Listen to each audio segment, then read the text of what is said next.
మమ్మల్ని పంపించావు తండ్రి. తండ్రి మాకు రాయి తగలకుండా మమ్మల్ని ఎత్తి పట్టుకున్నావు యేసయ్యా. Thank you father. అందరూ కళ్ళు మూసుకొని ప్రియమైన దేవుని బిడ్డలారా మీ చేతులు పైకెత్తి మన దేవునికి సమర్పించబోతున్నాం. మన యొక్క ఆత్మను ఒక్కసారి మీ చేతులు పైకెత్తి థ్యాంక్ యూ ఫాదర్ చెప్పి, తండ్రి నన్ను ఈ సంవత్సరం అంతా కూడా ప్రభువా నా కంటికి ఒక చిన్న రాయి తగలకుండా ఎత్తి నన్ను కాపాడుకున్నావు ప్రభువా. తండ్రి పోయిన సంవత్సరము చూచిన వారు ఈ సంవత్సరం లేరు ప్రభువా. గడిచిన నెలలో చూచిన వారు ఈ నెల లేరు ప్రభువా. ఎందుకు యేసయ్యా? పోయిన వారము చూచిన వారు కూడా ఈ వారం లేరు తండ్రి. కానీ నన్ను సజీవుడిగా నిలబెట్టావంటే కేవలం నీ కృప మాత్రమే ప్రభువా.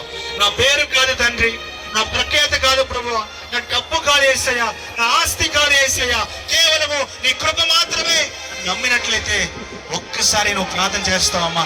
ఎవరు అటు చూడకుండా నీ మనస్సుకి దేవుడు నిన్ను ఏర్పరిస్తే నిజంగా చెప్తున్నాను మీరు ప్రార్థన చేస్తారు. మన దేవుడికి స్తుతులు అర్పించబోతున్నాం. ఈ సమయంలో దేవుడికి థ్యాంక్స్ చెప్పబోతున్నాం. దేవుడికి కృతజ్ఞతలు చెల్లించబోతున్నాము. ఎవరు కూడా కళ్ళు తెరవబాకండి. మీ మనస్సును మాత్రం దేవుడికి సమర్పించండి. Thank you Jesus.